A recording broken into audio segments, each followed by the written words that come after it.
And now, it's 10 a.m. Let's just get down to it. And it's time for your sports fix. Strap yourselves in, folks. From two guys who have covered the teams you're passionate about for years. We are professionals. This is Jake Scott and Ben Anderson on 97.5 The KSL Sports Zone.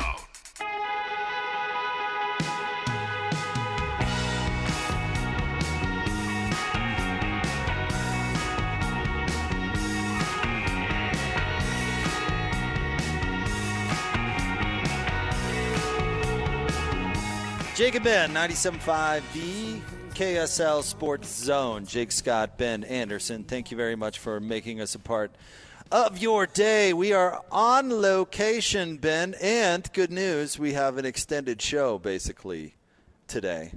We will explain, but first of all, we're hanging out with the Dyslexia Center of Utah, the fine folks, doing some good today. We love these types of events, and this is a particularly great cause, and we're really excited to be here. We're at Cedar Hills Golf Course. Come see us. We're posted up here in the very echoey hallway right outside of not only the pro shop, but also the delicious snack bar. Well, you can't say that. Yeah, it's a cafe. cafe. Yeah, right. Do you like golf course food? Absolutely. Oh, when I was a kid, I took lessons in Italy, and my favorite thing was going back and getting a Dr. Pepper and a chocolate donut at the cafe. See, I like golf course food, too, a lot. I mean, because it has a different feel than bowling food. You know what I mean? Mm-hmm. I have no idea why you would have so many fried things for bowling, for that sport. You know what I mean? Where, greasy fingers are... Greasy fingers, greasy ball. That seems like... Tough combo. Yeah, not great. You know what I mean? But with golf, you got everything from donuts and chips if you just need like a snack at the turn, something like that, to just something as simple as a hot dog. But you know what I think when I think good pro shop cafe club sandwich? Yeah. And this is a great great cafe. Like Absolutely. just a club at the turn. Maybe a little fries if you're feeling bold. Give you a BLT and some sun chips. Oh, BLT, also excellent. Yeah. Not a heavy roast beef, but more of a lighter club. You know what I mean? No pastrami. Yeah, not a necessary. I'm sure you could get a pastrami sandwich. Don't get me wrong, but that doesn't feel clubhouse expertise to me. You know what I mean? Absolutely. So come on by and see us. But most importantly, we're here to help support the Dyslexia Center. Give me a nice Thai curry of Utah. Oh, you can get some fancy clubhouse cafes. You get out there in the clubhouse world. You can get your Thai. You an egg salad curries. sandwich guy? Yes, I like egg salad. It's not my favorite salad sandwich, but I do like egg salad. What's your favorite salad sandwich? Chicken? Chicken. Yeah, for sure. Okay. Then egg, then tuna. I don't know if I've ever had tuna salad sandwich. It's good. Tuna salad's good. Okay. It's not bad. It's not as good as egg salad or chicken salad. Okay. Am I missing one? Asian chicken salad.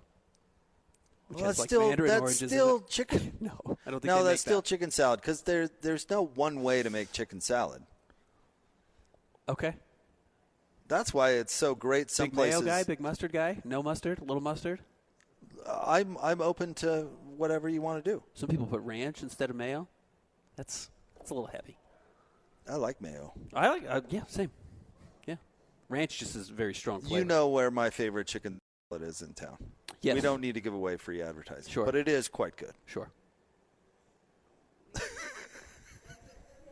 That'll do it for today's show. It's great to see. Well, you know what? We got a long way to go. Oh, so, okay. we might as well be kind of a... If we're drowning 10 minutes into this show, we have a long one ahead Might be a slow burn. Like we were talking about my bony backside yesterday. Like I'm already going to stand up and get out of this terrible chair because I can already see where this is going. There's an overstuffed leather couch next to us. We might need to bring that over. We could pick up the table, dude. No, I told you I was a little under the weather, so I took a bunch of NyQuil last night. So I'm coming out of a NyQuil daze. So I apologize if I'm a little. Did it put you down? Yeah, it helped. Of course. Yeah, but NyQuil's see, great. Here's your issue. Doing that and helping soothe symptoms and sleep at the same time. I think a lot of people. But here's the problem, Ben. You still probably went to bed at 3 a.m. And so you shouldn't be in a NyQuil daze or whatever because it's 10 a.m. So you do that at like 8:30, dude. Sure. And then you go to bed at 10. And then by 10 a.m. the next day, you're firing on all cylinders. You can't take it at 2:30 a.m. and then go to bed and then be like, "Oh, I'll be good in the morning." That's not how it works. In my bed before midnight, which is unheard of. I was actually in my bed before midnight. I didn't fall asleep before midnight, but I was in bed before then, which is a good start for me. This is why the NBA season is not as big a shock to your lifestyle. Yeah, no, I don't readjust. Because I never leave it in summer. I don't go back to going to bed at 9:30. I'm just so tired all the time during the season. Just so tired all the time. And now during the off season, it's great. Since the advent of the DVR, I mean, what a magical device that just enables sleep. I'm so grateful. Man, I don't miss my days of being producer on the morning show where you had to watch all the stuff and you couldn't get it all in and know what you got for the next day unless you stayed up till 11 o'clock p.m. It was awful. Yeah. Let's DVR that thing. So go to bed if you're going to take NyQuil. You went to bed at midnight? It's your own fault, dude. Well, I'm not. Look, I did good. I did well last night. Let's see. I can find exactly when I went to sleep. 12:15. So that's great. After midnight. That's so early for me. That's at least an hour and a half early compared to most nights. How do you stay up that late? How old are you? Are you still 17? No. Yeah, I remember those days too. Yeah. I don't know how you function. But good for you. I'm proud of you. Thanks. Thank you very much. Don't have to get out of bed in the morning. Yeah. Oh, that'd be nice. All right. But anyway, the Dyslexia Center of Utah, great cause. Excited to be here. Yeah. Cedar Hills Golf Club. We would be excited to see you, even if you're just dropping by. I'm looking at candy, little buttons. I'm gonna take this home and make my kid wear it at school. Cool. That's gonna be like an advertisement for this. She's like a walking billboard. Ben likes to steal the candy, so I'd encourage you to get here. Here's a water bottle. I mean, let's not bury the lead. A pretty sweet water bottle. Helmet's off, bro. Is that I don't know if I like that message, actually. No, yeah, keep your helmet on. I've turned into that guy who's a judgy helmet person. Yeah. I never thought that would be me, but it's me. Like, where's your helmet, bro? I literally almost lost a dear friend due to a bike crash. Was it Gordon Monson? It was. Okay. My kids, I don't, like, maybe I'm that parent, but my kids can't, like, get out of the car with a helmet. Hey, our boss, Maddie, got a concussion, got hit at Liberty Park in a hit and run on her bike. Get out of here. Yeah. Hit and run, too? Mm-hmm. Oh, that's a special kind of not cool. Yep. to clean up the language. That's a special kind of, that's not cool, bro. Yep. No, good for her. I'm glad she's okay. That's what I'm saying. I don't know if I agree with that. That's got to be a brand, right?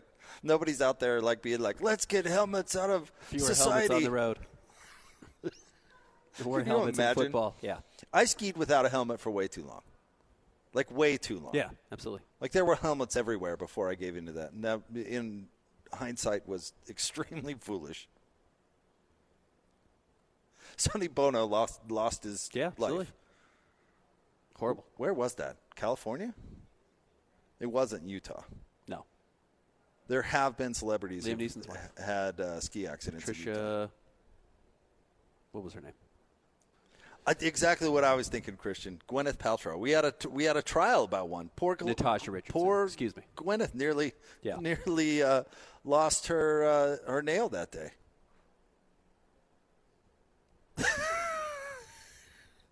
Don't want to go there, Ben? Nope. Rather talk basketball? Sure. Want to dive in? What, you don't want to wait? You of all people don't have a take on the Gwyneth Paltrow trial? It was like the biggest story in the world right here in Utah, Summit County. I remember. Yeah. I know the courthouse. I've driven by it a zillion she times. Hit somebody, right? Depends on who you believe. Okay. She allegedly hit somebody.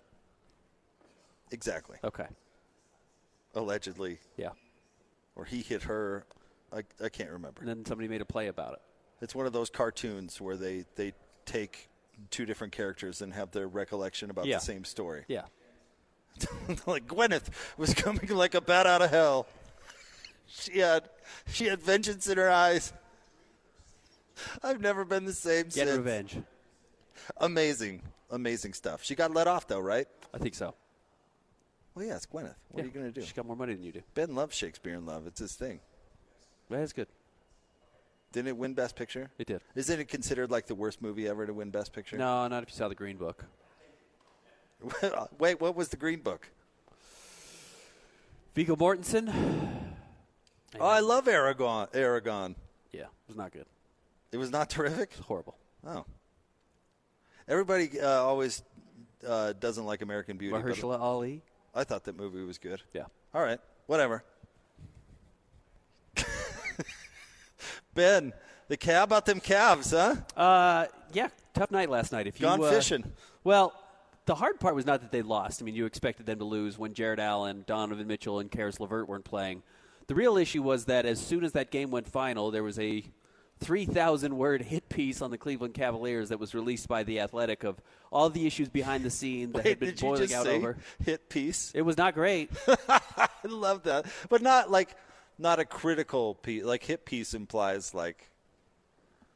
Well, as soon as it came out, they had inside the locker room details of a fight between Kobe Altman, who's their general manager, and the head coach, J.B. Bickerstaff. I'd probably pick J.B. There's another article this morning from Cleveland.com about how Donovan Mitchell did not totally trust his teammates' maturity or J.B. Bickerstaff and doesn't understand the direction of the team under him.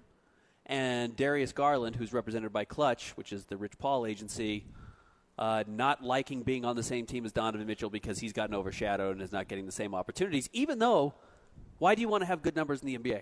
So you can get your contract. Well, Darius Garland already has his contract, but that's not good enough. He wants to be the star of the show and doesn't like playing next to Donovan Mitchell, apparently. So if Donovan Mitchell signs an extension this offseason, which apparently, again in this article, there is some growing thought around the league that Donovan Mitchell may sign this extension. If he does, Darius Garland's crew is going to ask for a trade. Which, I'm proud to say, you and I predicted when this first happened.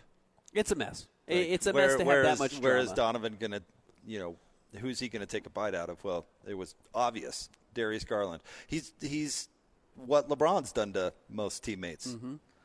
He's a guy who was an all-star, and then they brought in another guy, and now he's just a guy. Does that make any sense? He was 21.7 points per game 3 seasons ago. Okay. An all-star.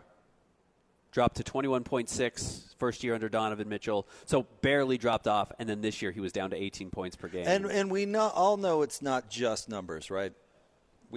We all know it's everything. Touches, everything. Yeah, lots of stuff. Stardom, being the face of the franchise.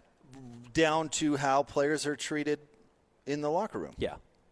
Which I heard, and I'm not reporting anything because it's certainly not reliable. It's rumor, if anything. But I heard there was some of that issue when he was here with the Jazz, that he was treated differently. Sure. And that wasn't popular.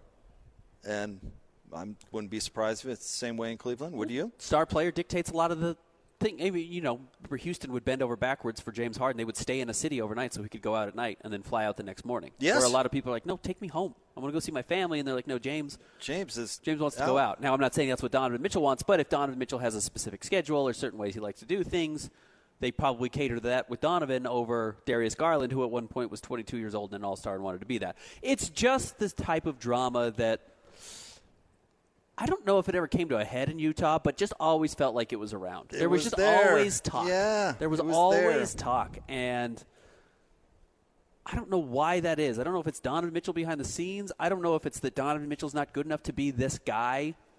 He's just not an elite number one player in the NBA. He's a great player. He's potentially a Hall of Famer, but he is not quite that level of player that you can build your team around and kind of bow to him and then expect to get the high results. And I do think the issue is always going to be you can point to other people as being the problem and you can continue to rearrange the deck chairs, but the problem is at some point you got to get somebody who's better than Donovan Mitchell. And I remember when they traded for Donovan that day thinking, man, this is an enormous investment in Evan Mobley and believing that he's going to be the best player on this team, because if you're giving up those many assets to get Donovan, You must think that you already have a championship piece around him and that he's the final piece, not he's the guy you bring in to build around. And that's a big mistake. Donovan's just not quite that good. He's great. He's just not quite that good. And there aren't many players in the league who are. No. Which is why that trade that they gave up to get him, again, in retrospect, is crazy because you already have Colin Sexton and Lowry Markkanen out of it, but now all the draft picks are going to start to kick in. You wonder why it didn't work with Chris Paul in Houston. And listen, I'm no Chris Paul guy either.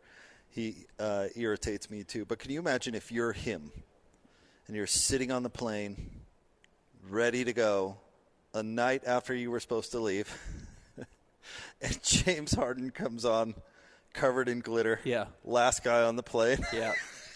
Dragon. Missed a button on his shirt. After they lost the night before and he took 28 shots and had the ball the whole game. Yeah. Same thing again tomorrow. You wonder why it didn't work with Chris Paul. Back at it tomorrow In Houston. You wonder why that wasn't ultimately successful. I don't think it should come as a shock to anybody. But it does rub people the wrong way. I'm not surprised. Darius Garland, clutch's modus operandi is certainly not to take a back seat. That's not what their clients traditionally do. And so now we're at a point where it appears to be, Ben, I think toxic is kind of an overused, really dramatic word, but there's what's a less toxic? Stinky? It's souring. Souring. Yeah, it's starting to sour. You are a wordsmith. But, you're going to change your coach, and now you're probably having to pick between Evan Mobley or Jared Allen in the front court, and now you're having to pick a piece in the back court. It's just it's all these – you're tinkering so much. Generally, when you're forced to make moves in the NBA, they become bad moves. And if you're a Jazz fan, you love this, right? You want the Cavaliers to fall apart. You want all the drama. You want this team to collapse, so you have all their draft picks, and they're really valuable. And this is just the foundation shaking and starting to show its cracks. So really it's a good sign for the Jazz, but it's strange to watch at 30,000 feet as opposed to being so close to it when he was here. What you're saying about the trades, Ben, being forced, it's desperation is a stinky cologne, buddy. It is. It is. And it's why the Jazz last year bent over backwards to say, we'll keep them. Or not last year, I guess. What was 2 years ago now with Donovan and Rudy. We'll keep them. Yeah. I swear we will. Yeah. We'll keep them. Because you can't appear desperate, Ben. Yep. It's like you back in your single days. You're in the dating scene. You got to look. You had the cool guy in the corner vibe. No, I had the stinky cologne, unfortunately. No, but I don't believe. Buy you dinner? I don't believe that. But have you had? Will you dance with me? I know you've had friends that were that guy, though. Oh yeah. Yeah, dude, I totally. Joining us now, what a way to transition. What a segue. Something completely unimportant into something really important. We're here at Cedar Hills Golf Course. We're excited to be here. Joining us now is Scott with the Dyslexia Center of Utah, which, of course, is the great reason, or helping is the great reason that we're all here today. But, Scott, first of all, thanks for having us out, man. Yeah, absolutely. We appreciate Thanks for coming. Yeah, you bet. We love raising the awareness, and this is a great way of doing it. Most people, everybody's heard of dyslexia. Yeah. I'm not sure it's something people recognize we're trying to tackle as like a big movement and something we're really trying to get after. Can you tell me why this is such a big issue? Yeah, so dyslexia, most of the time, it'll go undiagnosed. There's plenty of the listeners out right now that with children, and when you have a child and they start to develop, there's just a lot of times we'll just say, well, they're just a little late in developing. They're acting out in class. They're not getting good grades. They can't read. And there's signs there that are pointing to something that's actually wrong maybe with the child that can be fixed. And once that is corrected and helped, you're going to see a kid's self-confidence jump. You're going to see their ability to make friends, a little bit better. And it really helps them out because there's not a harder way in life to start than not being able to read. Yeah. I've got a 7-year-old or almost 7-year-old going into second grade next year, and we had a friend of ours in our orbit said, learn to read to learn. And it's such a key component. Yeah. And if you have issues, reading to learn. I mean, it's no wonder that other places are affected too. And I love what you said right there, because it can be helped, and all of a sudden confidence and everything else really picks up. I totally buy that. Big time. It's a big deal. I've had 2 kids I'm the chairman of the board, and I've volunteered there to just help out, probably the last 10 years. Awesome. And my daughter we held her back in first grade. She just wasn't able to read and learn. And you know what's awesome is you fast forward now, 16 years later, she's a junior at UVU. And she reads big, thick books all the time. So cool. And there just comes, every child will have this, and hers didn't happen until maybe 7th or 8th grade, where they have an aha moment and they start learning, and it just starts coming to them. And that's the beautiful thing, that we're trying to raise awareness and trying to get people out. We have over 6 locations, and we're the largest nonprofit in the state. Wow. that helps people learn to read.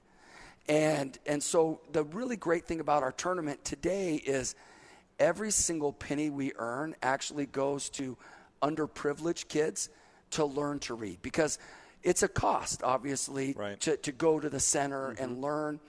But the cost is nothing close as compared to a lot of for-profit business.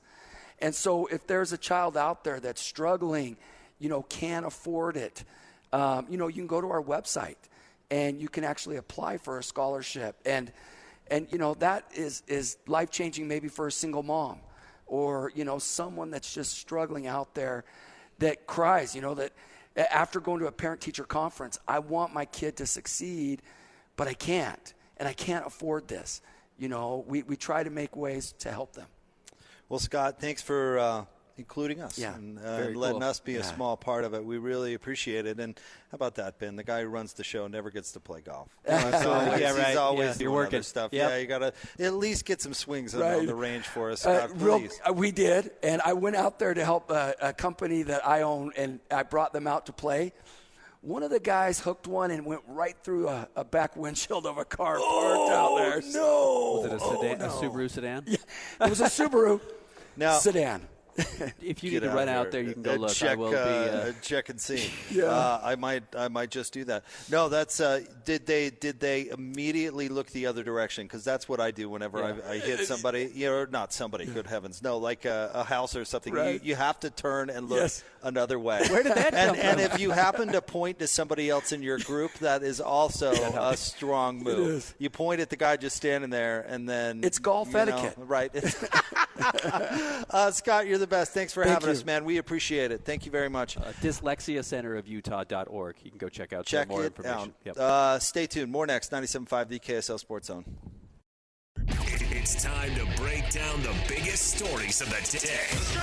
This is the top 3 stories of the day on KSLSports.com. 97.5, the KSL Sports Zone.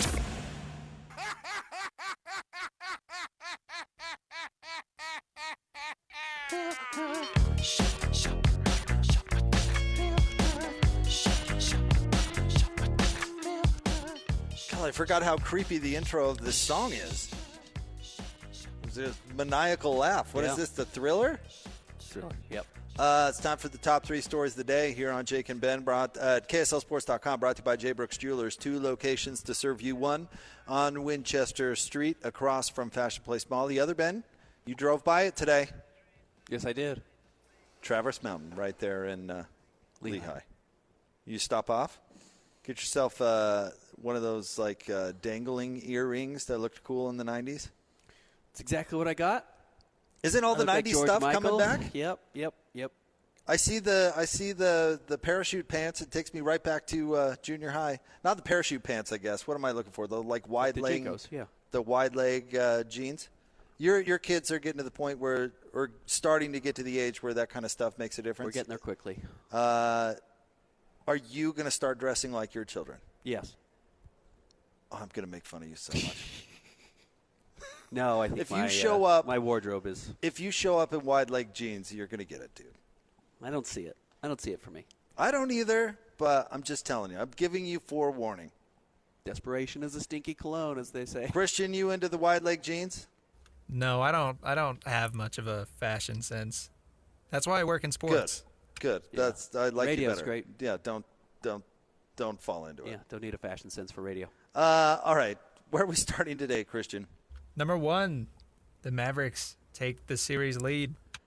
As you've said, home court advantage matters most in this series. They go back to OKC. It's remarkable and get the victory. how much home court advantage matters.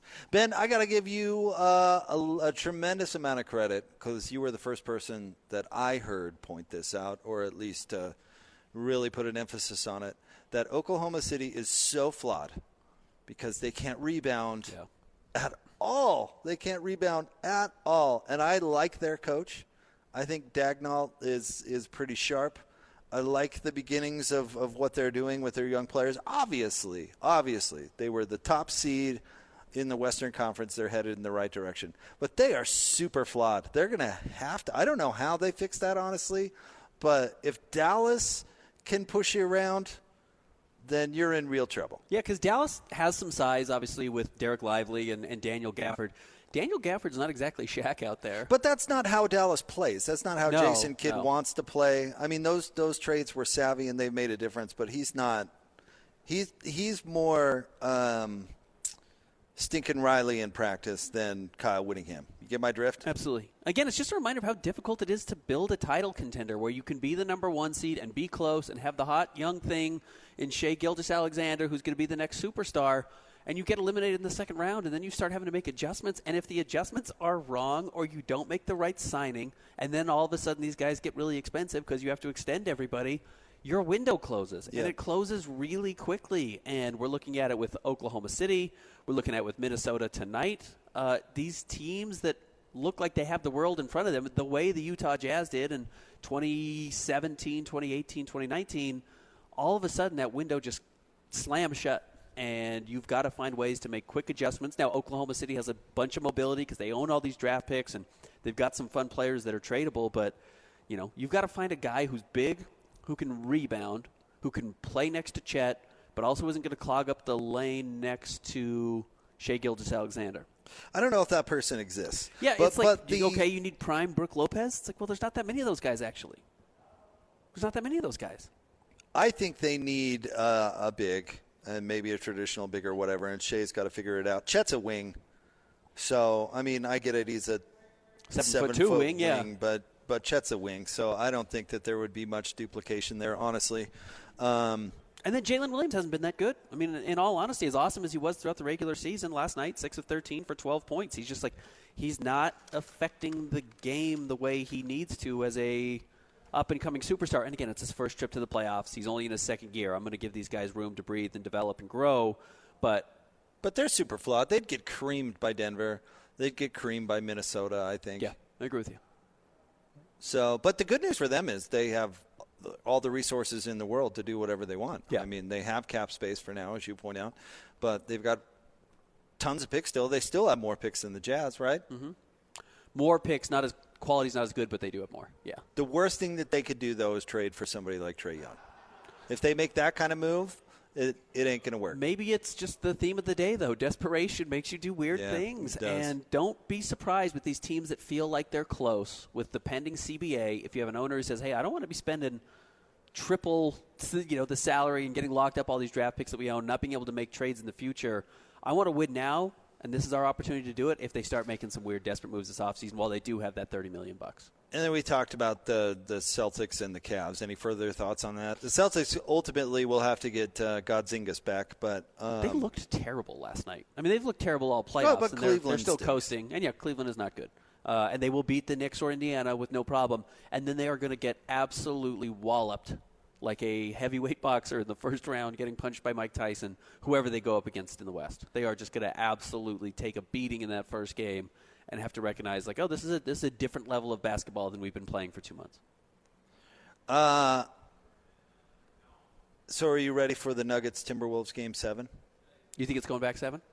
Well, yeah. I mean, I don't think that the Nugs can overcome the home court advantage in Minnesota. I mean, that's just too much to ask for almost any team. I don't know if I subscribe to Draymond Green saying that they've already quit, but the T-Wolves? Yeah.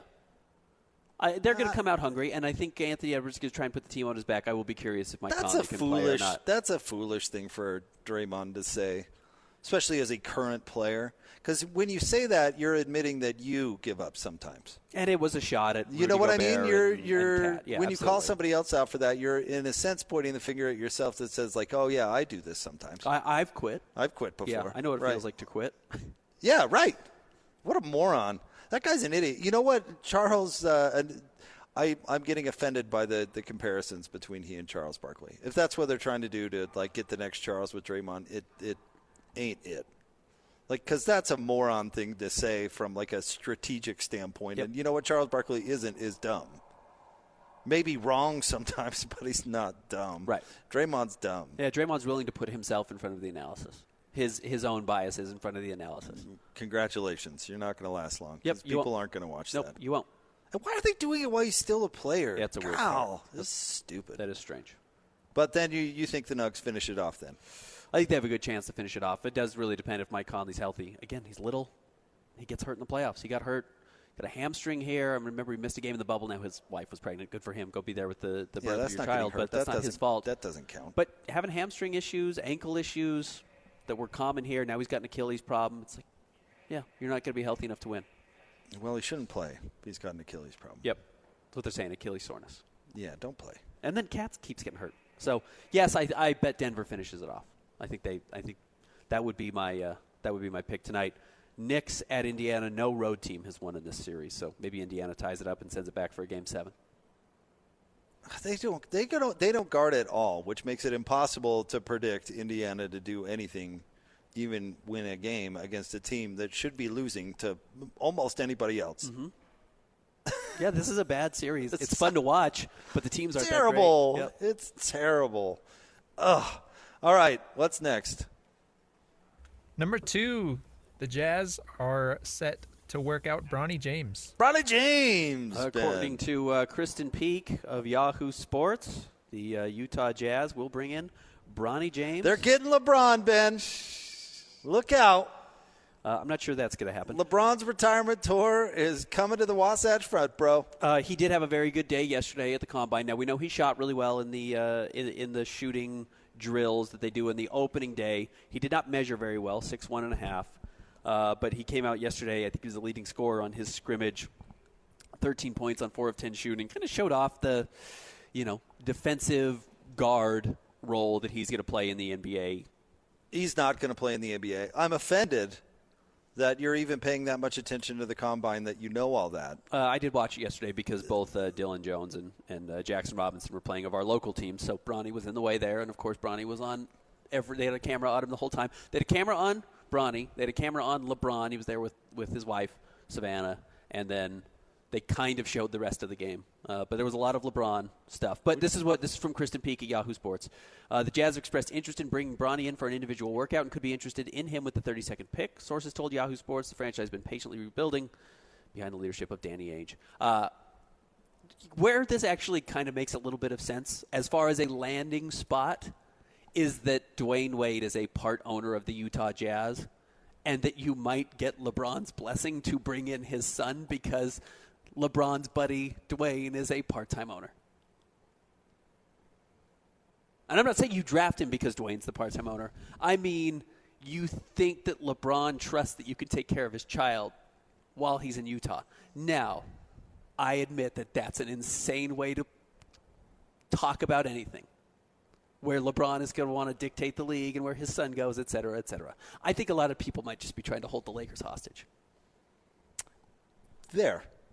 You finally got to it. Yeah, I think ultimately you just hold the Lakers hostage. If the Jazz are even considering this in the slightest, it will not be because they see a tremendous amount of potential in the young man. They're going to trade They're going the 32nd to pick, hold him Bronny hostage. James, for cash and Austin Reeves. Or can I say the more likely explanation, if you want to go the Dwayne Wade angle, would be Dwayne's doing Bron a favor by working out Bronny. Oh, okay. So that that windbag can run to ESPN and say, God, people are just itching to draft Bronny.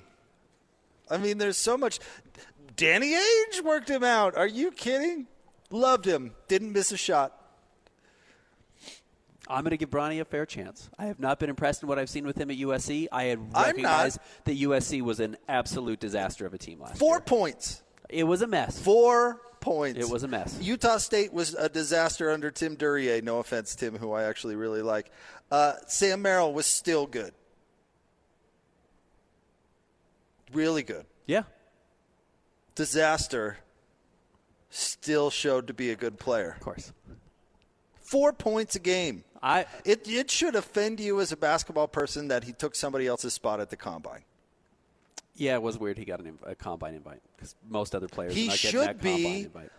working on his sophomore year at Santa Clara because that's where he had to transfer. He followed, yeah. Or he followed, what's his name? Oh, Andy Enfield doesn't to want SMU. any piece of him. Yeah, Not you're probably right. It cost him his job. You're probably right. It cost him his gig at USC. Anyways, that was the news today. From Where Kristen. did he Kristen's go? very dialed in. SMU? SMU. I love it how everybody tried to play like that was like he's getting a better job. Upgraded from He's USC to upgraded SMU. from USC to SMU. No, LeBron had him fired. Or it went so poorly with LeBron's kid that they decided to fire him. However you want to look at it. He found a different gig because it's never good to be unemployed in that world if you can help it. And everybody saved face, Ben. And now they have the muscle man who probably didn't want Bronny back because he saw what happened at Enfield. I like the draft for you, Bronny. I like Coach Woj way too much to see the Jazz draft Bronny. Okay. Oh, his job would last 10 minutes. He'd try to make Bronny stay at the Days Inn, and it'd be over. Yeah, I saw people saying, like, it'll sell tickets at the G League. It's like, no, it won't. With all due respect, like, we love the G League. The G League always serves its purpose. To watch Bronny get dunked on? Yeah, it's not going to – drafting Bronny does not sell G League tickets. Come watch Bronny get dunked on, You're going to get everyone. a lot more media credential requests, but I don't think it's Come gonna sell report tickets. on Bronny getting dunked on. It's really not fair to him, No, honestly. It's no. not fair to him. Like, he's not an NBA player. He's not. He's 6'1", and if you're 6'1" and trying to play in the NBA, you better be special at something. He has not showed that yet. But don't tell me defense because he's 6'1". And Chris Paul is 6'1", right? He has never been a good defender. He's always been Paul's overrated. a good defender, he but is he's not. a great offensive He's player. good at poking the ball out from behind, which translates into steals, and everybody pretends he's a good defender. John Stockton wrote the book on that. Don't tell me John Stockton was some next-level defender. He wasn't. He was crafty and was able to pick up steals because he poked the ball out from behind, like the annoying guy at 24-Hour Fitness. Beat him like he's standing still, and all of a sudden you're not carrying the ball anymore. Ridiculous. But anywho, 6'1" does not equal defense. Remember when we tried to pretend that Donovan was going to be good at defense? I'm old enough to remember that. I interviewed him when he first got to town. He's like, oh, dude, I can guard. Well, if Bronny does Can make ya? the NBA, it will be because he turns into Gary Harris and that type of player who is aggressive on the ball in the backcourt. That's his best way to get to the NBA. Now, every coach that coaches him is going to get the exact opposite message in their ear. They're going to get a phone call, and it's going to be Adele. And Adele's going to say, if you don't give Bronny the ball more, there's going to be serious consequences. Adele is the wife of Rich Paul, who owns Clutch, who is, of course, going to Adele's going to say, I will come sing for your team. I will put on a show. But if you don't give Bronny the ball, there's going to be some consequences. Next. Number 3, Utah Hockey's goalie Connor Ingram won the Bill Masterson Memorial Trophy. The Bill Masterson Hello. Memorial Trophy. Play Bronny. This is Adele. Hello. It's the Sportsmanship and Dedication Award, Perseverance, the Bill Masterson Memorial Trophy. So shout out to Connor Ingram. And there's not really a comp in the NBA, but That's awesome. absolutely. Most people that I've talked to that have really covered hockey on a daily basis, honestly, say a lot about how cool and great most of the athletes are. And I don't know, not to say that other sports are not, but I've heard hockey in particular. A lot of the folk are good folk. Connor has seemed he's made a very good impression on Utah in his early appearances here. So we'll see how they continue to build that relationship with the community. I'm excited to see how it works. Woj here. Hello. We need you to play, Bronny. You won't believe who just called me. Adele. Loves Bronny. She wants me to run more sideline out-of-bounds plays for Bronny. More ISO for Bronny. She had some ideas. Bronny isn't changing the game sitting on the bench, Woj. Like I changed music.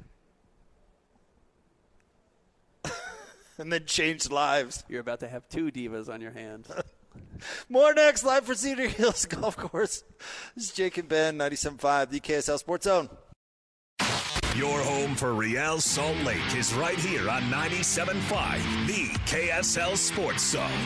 RSL, winner of back-to-back home games and unbeaten in their last 9 games, will host the only team to defeat them in Utah this year. The Colorado Rapids return Saturday night, first kick 7:30, pregame show at 6:30, right here on the Zone. Catch every moment of every RSL match right here on your exclusive home of Real Salt Lake. 97.5, the KSL Sports Zone. Oh, hey, guys. Jake and Ben here for our good friends at Peach Doors and Windows. And, Ben, we love the good folks at Peach so much. They are the best. It's been so fun to get to know Cindy and her whole group. We know they take such good care of our listeners. And, listen, a lot of our listeners, Ben, enjoy views that we're looking out right now. Look out that window. Yeah, I mean, it really doesn't matter. It doesn't matter if you're facing east or facing west. There's mountains gorgeous right views. there. Can you imagine? I drove by another house the other day that basically looked like a bunker from Normandy. Like there were like slits for windows, like whole sides of the house blocked off. And it's like, what are you guys? We live in Utah. You're crazy. You can transform your home with Peach Doors and Windows with their wide selection of exotic wooden doors, durable fiberglass, energy-efficient aluminum, custom oversized bifold doors, glass doors, sliding doors. If you can dream it, they will put it in your home. They will send their people out to your house to take a look, give you the different options, give you some ideas of what they've done before or something totally new and custom for your home. And you don't just need to take Ben's word for it. Maybe you think, oh, man, that guy's wild basketball takes. He probably didn't know what he's talking about. No, you could go on Google and check out all their 5-star reviews. And they have customers that talk about the entire process from sales to installation all along the way. And frankly, there's not a ton of 5-star reviews in this world. So take it to heart. Peach Doors and Windows. You can call now for a free in-home estimate, 801-566-1255. You can go to peachbuildingproducts.com or simply drop by their showroom, 2940 South, 300 West in Salt Lake. Peach Doors and Windows. This Uinta Golf PGA Championship update is brought to you by Mountain Land Supply, Zions Bank, Black Desert Resort, Hoops Vision, and Siegfried and Jensen. Now, here's Real Golf Radio's Bob Casper.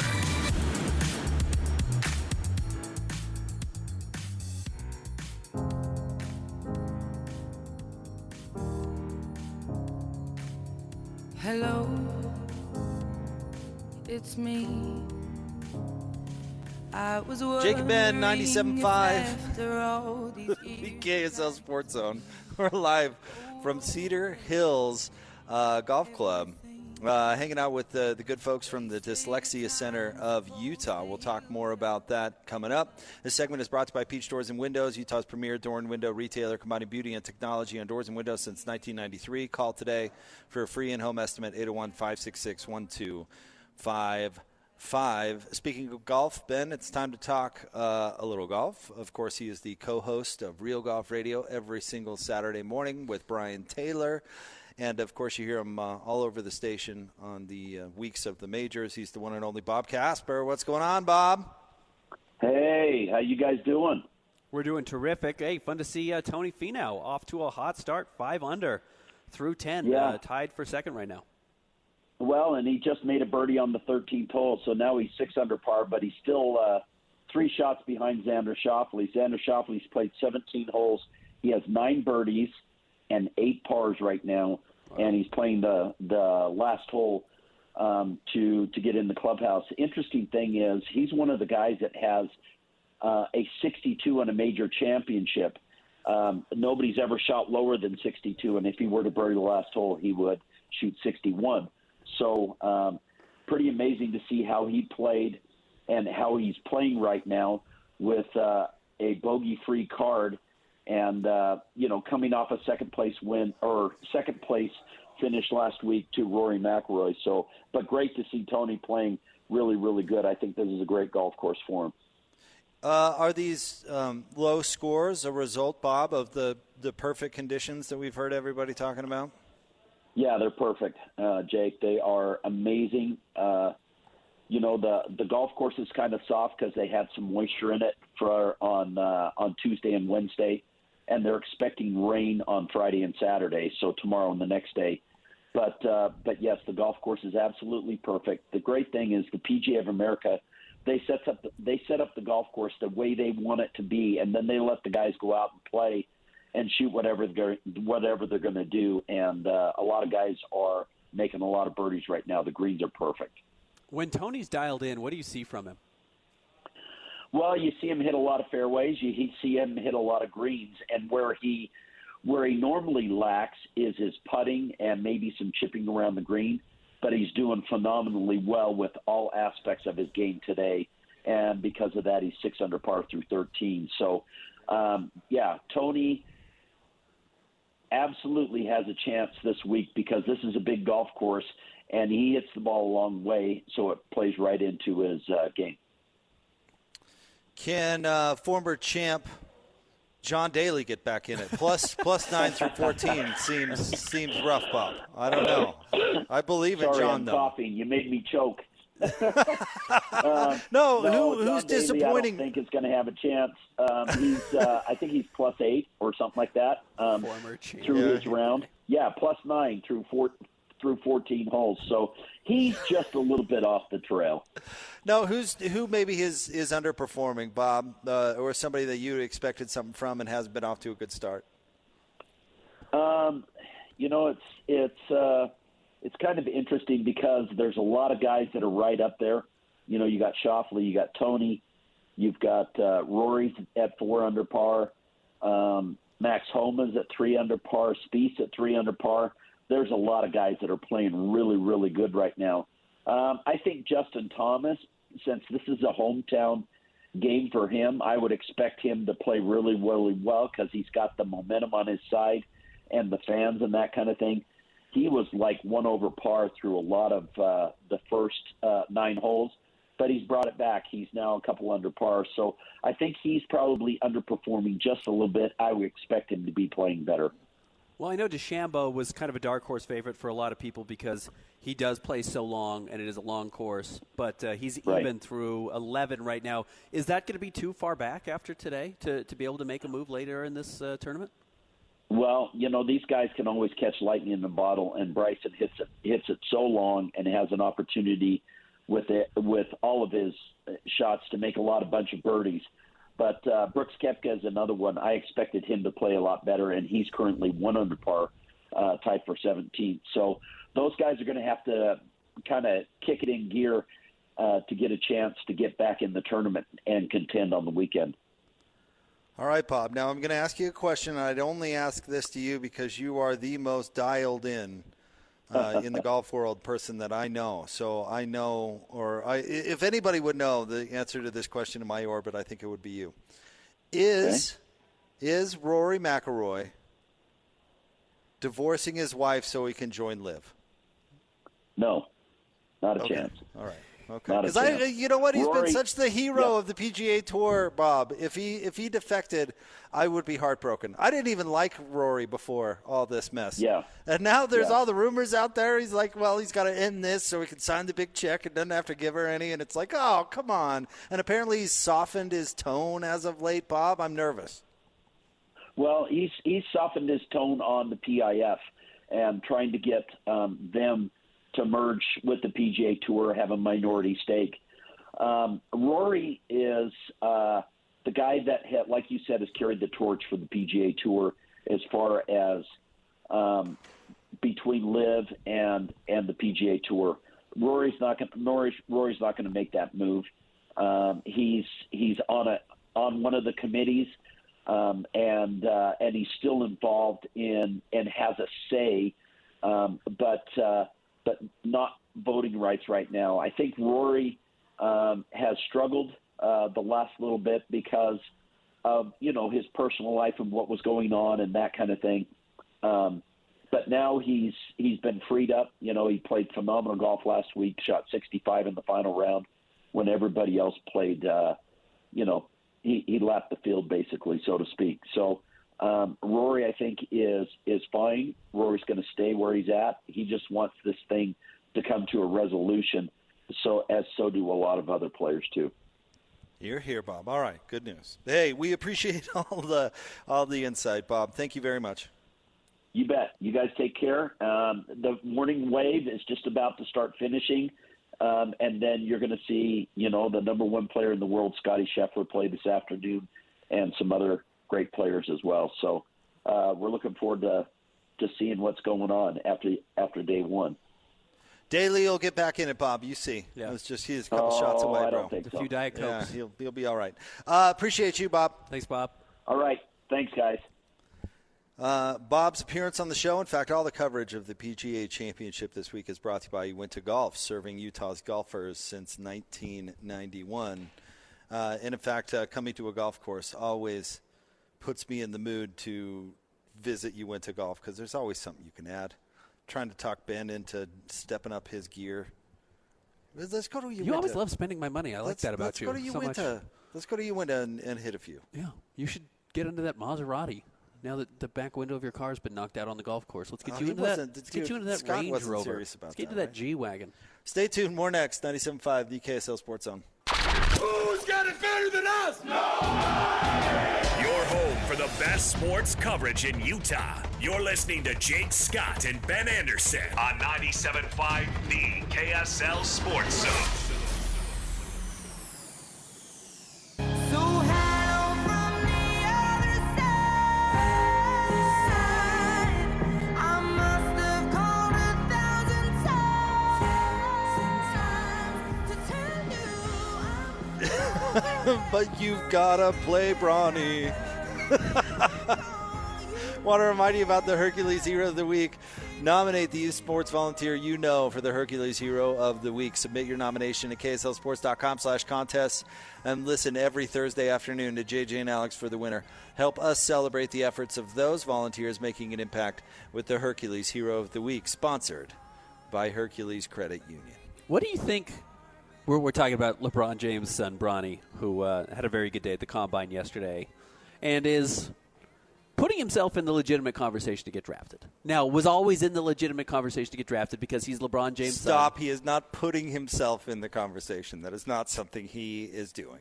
He is being put in the conversation to be drafted. And Dallas Mavericks yesterday were kind of the first team other than the Lakers that were talking about, hey, maybe he doesn't make it past the Mavericks and maybe he doesn't make it past the Miami Heat who have like the 45th pick. And today, Kristen Peak from Yahoo Sports reported the Jazz are bringing him in for a workout and would even consider him with the 32nd pick. So you're talking about a borderline first rounder. It would be a media circus. Now, we are a part of that circus, and I don't think it's one that necessarily you or I are running the lion's cage, but it would put eyeballs on the Utah Jazz. I refuse to buy into any of this. Ben, if we were talking about a one-and-done player who averaged 4 points in the Pac-12, whose last name was Samuelson, and he had, first of all, he would never, ever be at a combine, ever. And if he were at a combine and had some sort of good game, would we ever even notice? We would not. Ever. He has not played himself into anything.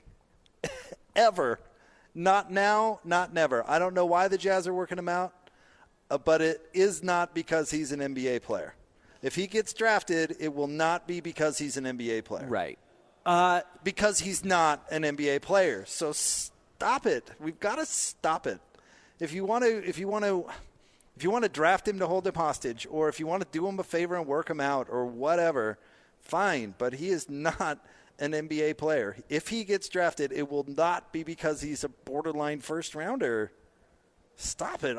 I'm annoyed that the Jazz are even connected to this story because we have to talk about it. Well, the Jazz are going to work out everybody. I mean, that is the other part of this story. The Jazz are going to work out 100 people. Do you know that teams work out people for agents all the time? Like an agent would just be like, I need to get this guy a couple of workouts. Will you work him out? Sure.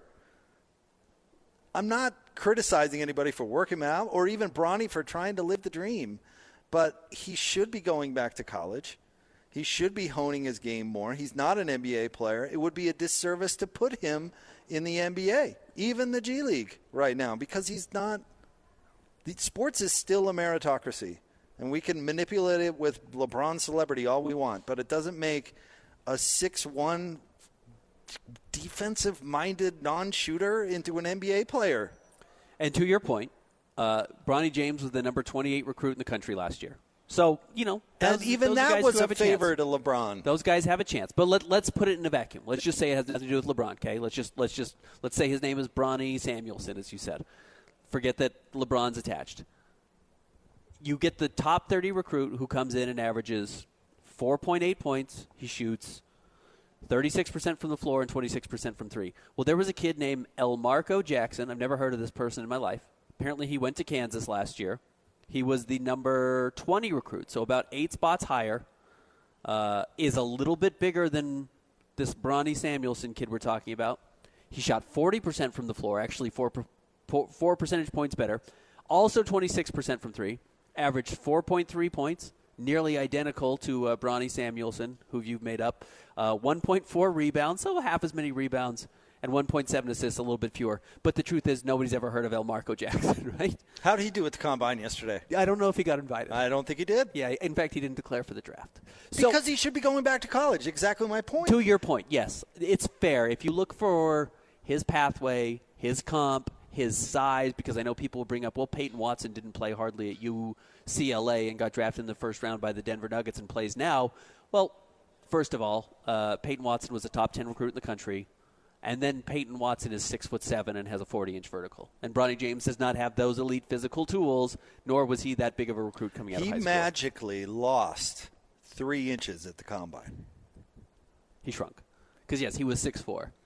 I think they said, you know what, it's not fair to the league with you at 6'4". Yeah. I mean, yeah, I know he's listed at 6'4". 24/7 page listed at 6'4". At least Donovan Mitchell had the respect to only give himself 2 inches. Yeah. Magically lost 3 inches at the Combine. Again, I'm not going to hate on Bronny, and I don't think you're hating on Bronny. I'm not hating on Bronny. And I'm going to let the kid have his chance, because the truth is, if anyone fails, he's the one who's going to have to carry that the rest of his life. If he's in the draft too early, if he gets picked too early, if he fails to live up to that expectation because of his last name, because of his draft spot, and all these things that have built up for him to land here, that's a problem, and that is something he's going to have to deal with for the rest of his life. And so you're not blaming him, but recognizing that this is a difficult setup. He should be in college making NIL money where capitalizing on your name with nothing proven is the norm, and not try and be an NBA player, which he's not. And you know what's interesting? And it's, you know what, it's, no, sorry, go ahead. No, go ahead. You can keep going, because I'm switching sports. LeBron is writing his own book. He's always done that. He plays to the storyline. He thinks, how magic it would be to play with my kid. And so now Bronny's getting pushed into a situation where he's not good enough. And it's going to end terribly, because LeBron's only going to be around for a couple more years. He's not magically going to be 6'8" by then. No, he's not. A story that has not exploded the way I thought it would, and I predicted because it's somewhat similar, is Arch Manning in college football, where I thought Arch Manning, as the heir apparent of the Manning family, going at Texas, having to be the backup, not even being the backup, being the number 2 backup to Quinn Ewers, mm-hmm. And the issues that they've had there, and then who was the quarterback that BYU ended up facing last year because Ewers wasn't healthy. For him to be third and for it to not become a major headache, other than the fact that we know what his name is, I think has actually been very surprising out of Texas. He's found a way to avoid the spotlight and work his way up. And I know the NFL's different. You have to play college for 3 years. I get it. You have to be 3 years removed from high school at the very least. And Bronny doesn't have to do that, and that's why he's being thrown into the fire so early. But you can actually avoid some of this headache. Yeah, I think he's probably, and I don't know, but he's probably getting better advice. Because Bronny's dad is saying, you're him, bro. You're LeBron James Jr. genetically, you're automatically good enough. Yeah. And the truth is, he's not. I feel bad for him. I wish, like I was thinking, you brought this up earlier, that that LeBron and Savannah were at the Combine. God, if I'm Bronny, I don't want you anywhere near the Combine. Yeah. You know what I mean? Why are you here? I'm trying to make a team here, Dad. Right. Yeah. I don't need my dad here. I don't need me. the circus. Go drink your $1,000 bottle of wine somewhere else. It's not hard. Watch it on TV. I'm out here trying to make a dang team. I'm 6'1" and underskilled. I got a long way to go. And they're going to turn him into a circus in the G League, where it is going to be the Dunk on Bronny show. I still think ultimately he's going to end up with the Lakers. I mean, I think that's that the only LeBron is logical- going to twist the arm of the franchise into drafting Bronny. Yeah. Or some other team's going to draft Bronny and hold Bronny for ransom. And look, Clutch, because of who they are, and will represent Bronny if they're not already representing him, we'll just say, don't draft him. He's going to be an undrafted free agent. He's going to sign with the Lakers. It's going to be a two-way deal. If he doesn't really wow in the pre-draft process, which I don't expect him to. No, because then you see him and stand next to him and go, oh, you really are 6'1". I remember the first time I saw Trey Burke stand next to Tony Parks. I thought to myself, Trey is not that tall. There's no 6 in that measurement. I don't think that's it. I don't think that's it. It's also it requires context of this draft, which is, as everyone's talked about, this is not a terrific draft at the top. So because there is no Victor Wembanyama to talk about, it's really easy to fill that void with Bronny James right now. When was the last time we ever talked about a second-round draft pick? Ever. Honestly, when was the last time, outside of having Kristen on, have we really talked about the NBA Combine? Yeah. Pretty much never. Yeah, not a lot. Let alone sifting through box scores. And it's because of LeBron. It's not because of Bronny. And I think that's actually the problem here. Bronny should be a sophomore at Santa Clara. Should have transferred out of USC, go to a smaller program where you can really hone your skills. And if you want, transfer back to a big league if you accomplish that, or then go to the draft or whatever. Become more mature. You're still going to be LeBron's son. Absolutely. That hype is. And LeBron's still going to sign a multi-year deal this offseason. You're going to have more opportunities to play. It's so silly to me. It's so silly. But I don't for one second believe the Jazz would draft Bronny James thinking he would somehow be a part of the future of the Utah Jazz. No, I think you're going to see a lot of this conversation around Bronny, and ultimately he's going to fall to 55, or the Lakers will trade up to draft him out of fear of somebody else saying, yeah, watch us. We will call your bluff and pick him just to raise the stakes on the value of this draft pick. I think you will see that. Okay. Yeah. Good times.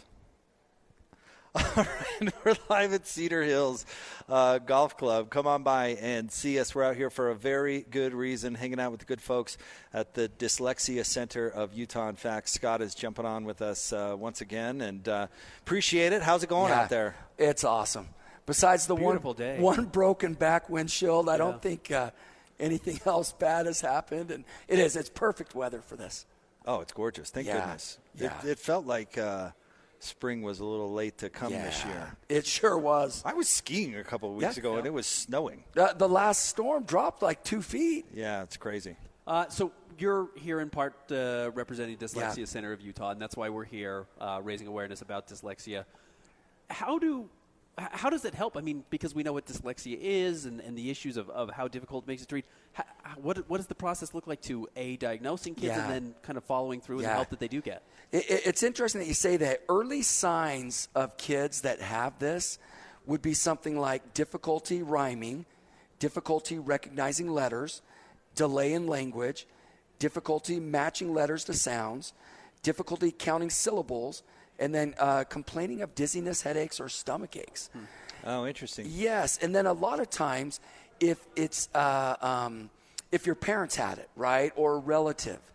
But if you had 2 of those symptoms, which are pretty broad symptoms, let's be honest, but, there could be a chance. And a lot of people have different, it could be really severe. It could be, obviously not too bad. But to get diagnosed, what you would do is come down to the Utah Dyslexia Center, and they actually are certified in this. Instead of just, it's not a test, it's not a written test, something like this. Someone will sit down with you, your child, and just visit with them and go through some things. And I remember when they diagnosed my daughter, it was at the end, and the person that ran the center, she's like, definitely, your daughter absolutely has dyslexia. And I would read her stories at night, and we'd read together, and I'd read a page, and she'd read a page, and she's like, watch this, Dad, and she would read it backwards. And she could read faster backwards than she could forwards. And so that's, kind of how you can figure it out. And now she's crunching through a major at UVU? Yes, she's going to be the next archaeologist. So really? Yeah. Well, a lot of reading goes into that major, I'm guessing. That's really, really cool. Congratulations to her. And I'm sure just one of many success stories you guys can point to, which has got to be inspiring. It is. We'll do close to 300 kids a year.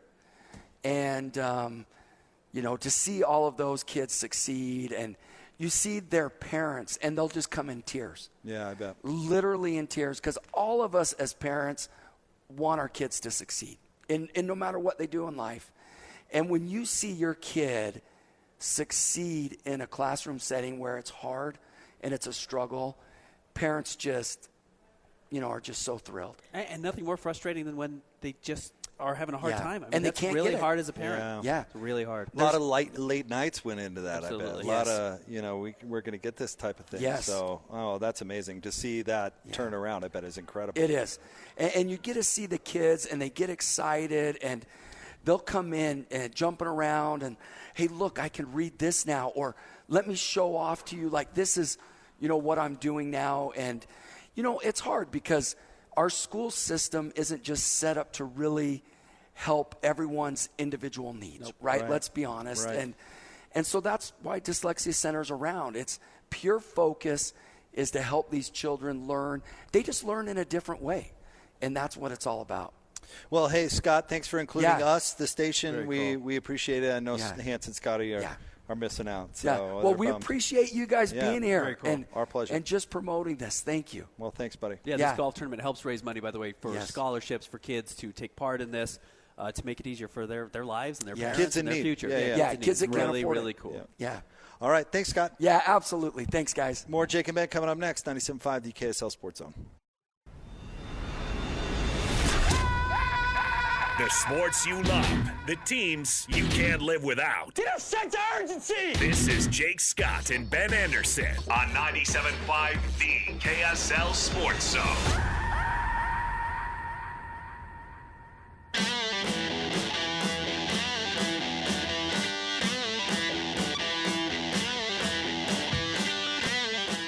Jake and Ben, 97.5, the KSL Sports Zone. Jake Scott, Ben Anderson, hanging out at Cedar Hills Golf Club with the Dyslexia Center of Utah. This is a beautiful course.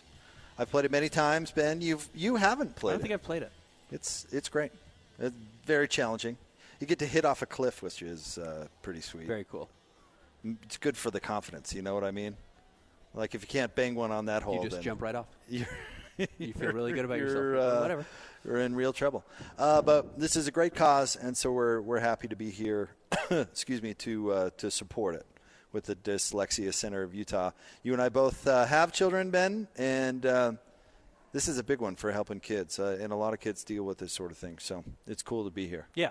Kids having a hard time reading, it's going to push them back in class, confidence, attention issues, all kinds of things. So very cool to be able to help kids. That is we don't need to say it's heroic, but very cool to be able to do it. So you think the Nuggets are going to finish off the T-Wolves tonight? I think, if it's not tonight, I don't see the Timberwolves winning 2 games straight to win this series. So I guess I might as well just say I'm confident that they're going to close out the series, and maybe they do it tonight.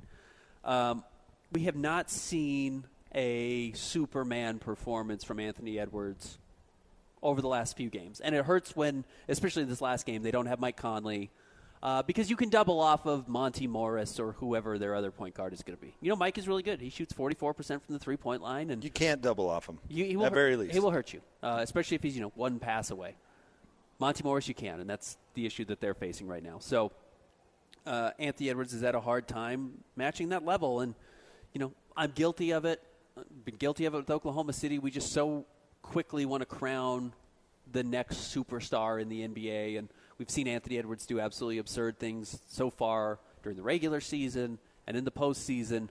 It's just really hard to become the best player in the NBA early in your career. And even historically, you look back, it took LeBron until what, season 7. It took Jordan until season 7. All these guys took a long time to win titles and get to that level. It took Nikola Jokic a really long time to become the best player in the NBA. I mean, we watched him early, and there were flaws in his game, and you thought, I don't know if he's ever going to be good enough defensively to win. And then they do the nice long run in the bubble, and then they get eliminated in the first round the next year, and Jamal Murray gets hurt. It took after that for Jokic to turn into the superstar. So I just don't think Minnesota, as good as Anthony Edwards is, I just don't know if he's good enough yet to be the guy to put a team on his back. I mean, I don't know if Jason Tatum's that good in Boston, and he's a great player, and he's been around a long time. But none of them are in the class of Nikola Jokic, and Jokic is in costume tonight. He's in uniform. How many players have ever truly been that good, won a title by putting the team on his back? 15? You know what I mean? Ever? I don't even know if the number's might that not high, even be honestly. that high. The last one LeBron maybe in Cleveland. LeBron is absolutely good. I mean, that's maybe disrespectful to Kyrie Irving.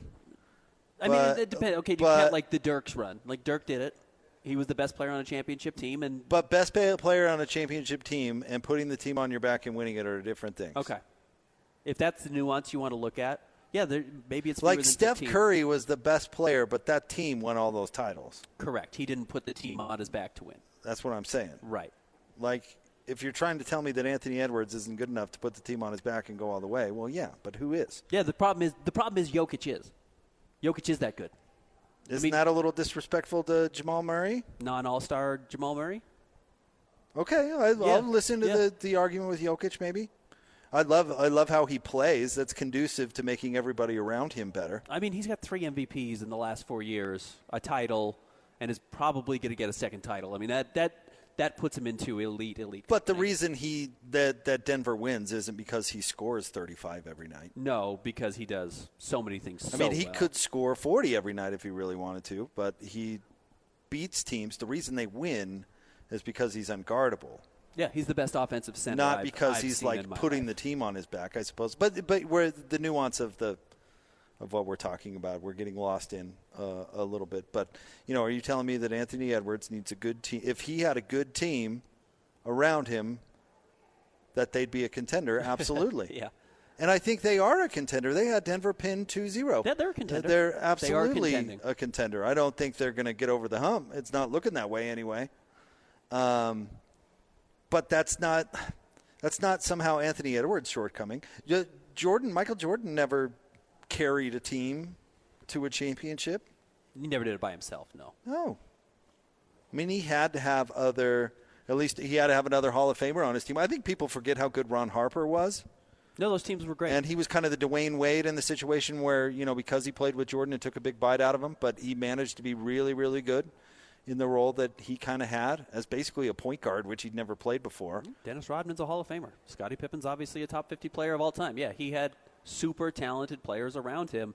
It's going to be one of the issues for Minnesota going forward is if this window shuts without a title, how do you restructure around Anthony Edwards? And can you keep him interested in staying in Minnesota long enough, which was exactly the bet that Danny Ainge and Justin Zanuck made, that they might be good for a couple of years. They're not going to be good enough to reach their peak, and when that window closes, it's going to be really hard to retool around him. It depends. Is Anthony Edwards going to stay in Minnesota? That's the hard part. Right, absolutely. Because if you're confident that he's going to stay in Minnesota, then it's really easy to rebuild around Anthony Edwards because that's the hardest piece to find. Like, can he be the number one on a championship team? 100%. Yes, he can. I'm totally with you. 100%. So that's the hardest piece. Surrounding that piece with good players, I'm not saying it's easy, but it's certainly easier than finding your number one who's actually capable of doing that. And I'm not saying that Karl Anthony Towns and Rudy Gobert are replaceable with their specific skill sets, but their roles on the team are absolutely replaceable. Yes, they are. You could replace Rudy Gobert with Jared Allen and be in really good shape. But the guy has to have the patience for you to do that. Right. Like Shea was patient with Oklahoma City, which is going to pay off for him, which I think is terrific. He didn't have to be. Pay off in a sense that he's on a contending team. Yes. And will be for a handful of years. The near future. Yeah.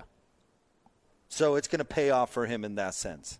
Now, even Oklahoma City still has to add another piece or two and move off of Josh Giddey as soon as they possibly can. But, I mean, Minnesota has to retool because they financially pretty much have no other option. It's a matter of when, not if. Mm-hmm. They could, I guess, do it one more year. They can run it back next year. So, I don't know if I'd do that, though, if I'm Minnesota.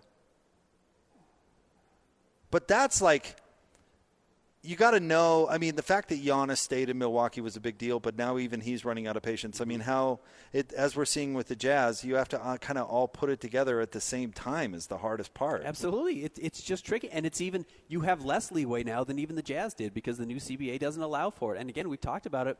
Next year, both Naz Reid and Rudy Gobert have player options on their contracts, and they're both going to opt out unless Rudy gets hurt, but that's not better for Minnesota.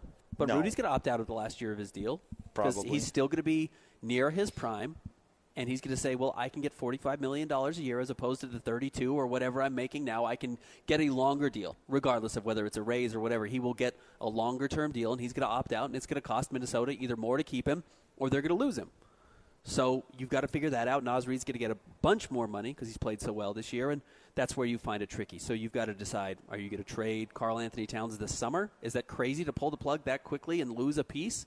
Can you replace him? Can you do it with taking money back? Can you not afford to take money back? Those are all questions that, again, Danny Ainge and Justin Zanuck knew that this was happening. They knew that this was the collision course that both Cleveland and Minnesota were running into with these players, regardless if there was a spike in performance right after you made these trades. I think Naz Reid is great and important and has been a good fit for them. But honestly, if you can't replace Naz Reid, I don't know what you're doing. Like, that should not be something that you are sweating in this situation. You let him go with a thanks for your service. We got bigger fish to fry. But players like that are going to go. I mean, it's the reason the Jazz got Mehmet Okur. Yes. Oh, I mean, look at Denver. They let Bruce Brown walk. Bruce Brown was the a guy do who it. you said, like, yeah, he was the sixth man on your championship team, which is exactly who Naz Reid is. If you can't win without that guy, you A, probably aren't that close to winning in the first place. Right, exactly. And B, you can't fall in love with your darling so much that you can't move on from them. You know, you can't just reward the guys that you like so much just because they were there when you got good for the first time. You've got to be willing to be a little bit ruthless and know how to replace them. So, yeah, Minnesota is in a weird position. I agree. I agree that they're stuck a little bit. But as long as Anthony Edwards is willing to stay there, I think Minnesota actually has a chance to be good throughout. But they have to make the right moves. Yeah, I mean, truthfully, their best case scenario might be what Milwaukee has done over the last 5 years, which is you have the guy, you're in a small market, you win a title, and then you find a way to stay relevant even if you're not winning a second title. Well, you got to, let's see, what did they do with Giannis? They won the title in his 8th year, right? Mm-hmm. So they had to convince him to re-sign. That's the tricky part. That was the big one. He signed the tricky part. Was he at the end of his second deal or was it his third Well, deal? how the rookie, you can, and we learned this from LeBron James. Yeah. How the soonest you can get to be a free agent in the NBA is 7 years. If you're a first-round pick. Yeah. If you're a second-round pick, it's a little different.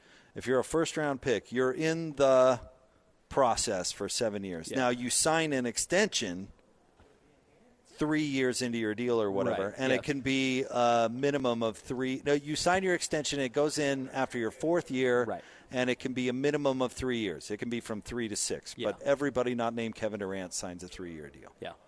So Giannis did that, re-signed with Milwaukee, and they won the next year. So he signed his third contract. He signed his third contract, but he elected as a free agent to re-sign with Milwaukee. And in fact did it early, didn't he? He, I believe, extended. So he basically forewent his free agency. Yeah. Because Miami was lined up to try and sign him. You're right. So that's what they're betting on with Anthony Edwards. That's what you have to do. You have to talk him into staying. That's the hard part. That's why the Jazz were smart to trade Donovan Mitchell, because he wasn't going to stay. He wasn't going to stay. And they knew that. That's why they were dumb to not trade Gordon Hayward, because he didn't stay. Yeah, you didn't have that guarantee. What's the and this is especially true in the modern NBA, but what's the lawyer term? Like, you don't put anybody on the stand unless you know exactly what they're going to say. Yeah. Like, you don't sit on a guy unless you know he's going to resign, or unless he's re-signed already. Which is exactly where Cleveland is today. Exactly where Cleveland is today. And that's why they need a guarantee from Donovan that he will resign. And if he doesn't resign, he's telling you he's leaving. He's telling you he's leaving. And look, Donovan will do that. Donovan won't say the bad thing. No. He's a PR nightmare in some ways and superhero in others, because he's never going to say the wrong thing, which is great. That's awesome. He's not going to create that headache. But he will just sit and play out his contract and not give you a guarantee that he's going to resign. And but he did reportedly tell the Jazz he wasn't going to resign here, right? I honestly don't remember that. That's out there. Okay. I don't know if it was Danny or Ryan who said that. Somebody said that. Okay. Jeez, Ben, now you're making Very me possible. second guess. That was possible. I don't remember. I never wrote that story. Maybe that's just the the rumor. understanding. Yeah.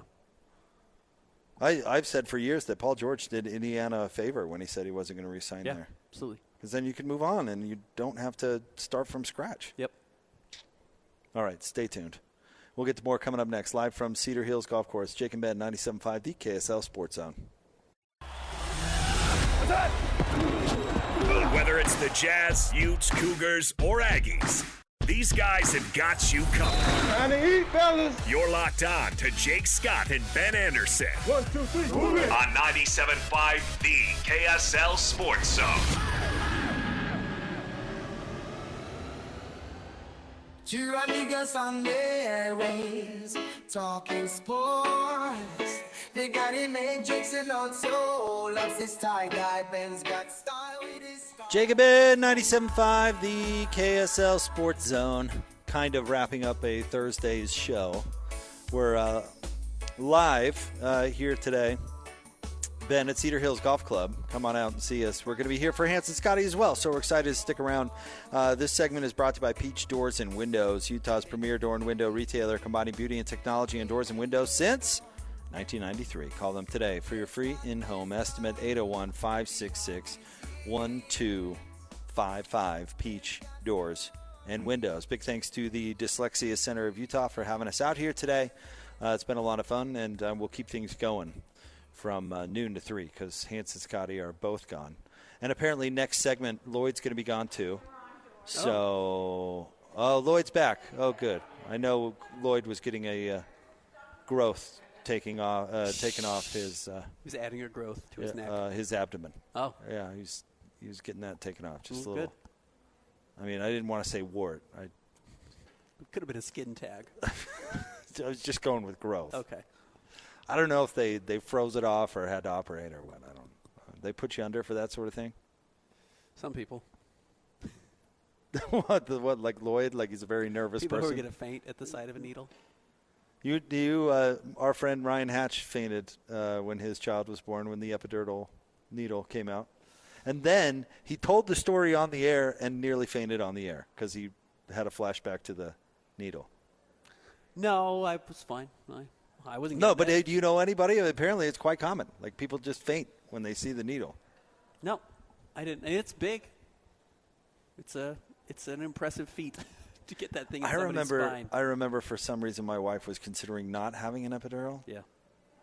And I told her, I was like, I don't want to tell you what to do, but I'll tell you this: if it were me, I'd be getting that thing right away. Yeah, right. First things like first. as soon as I had Can I do it from home? As soon as I had some discomfort, you're like, throw that needle back there. I don't care how big it is. It is huge, though. It is giant. God bless those wonderful women, whether you get the epidural or not. Thanks for doing all of that for us. We have a good friend who's an anesthesiologist, which I would think would be easily the best way to be a doctor ever. Okay. Because you're just a gas passer. It's great, except for you have to do the epidurals and stuff, which I think would be rough. Supposed to wash your underwear? It's a. I had no idea. You have to be real careful with the anesthesiology. Oh yeah, she's really good at it. Yeah. But I mean, you got to know what you're doing. Yeah. You're still a medical doctor. Someone's been asleep for 9 weeks because you put them away. Yeah, right. You gotta be Again, careful. you've still got to be good at it. It's still an important job. But that sounds pretty cool. Like, I'm just here to knock you out. Then I'm going to go get some coffee. Good luck. Hope surgery goes well. See ya. One for you, one for me. That's a Simpsons bit. Yeah, I don't think so. I don't think they're doing that. All right, Ben and I are sticking around. We're going to be filling in for Hans and Scotty today from noon. We're great, man. How are you? Hello. Very funny, Lloyd. Lloyd's back. I'm glad they were able to get it off, Lloyd. Or at least I think they were able to get it off. Shaved it down at the very least. I just got it shaved down. They can't get that thing off. It runs deep. Lloyd was getting a rash looked at. Man, it's a bad thing. I haven't heard that one in a long time. All right, stick around. Jake and Ben hanging out. Extra Jake and Ben coming up next. Live Thanks, from Christian. Cedar Hills Golf Course, 97.5 DKSL Sports Zone.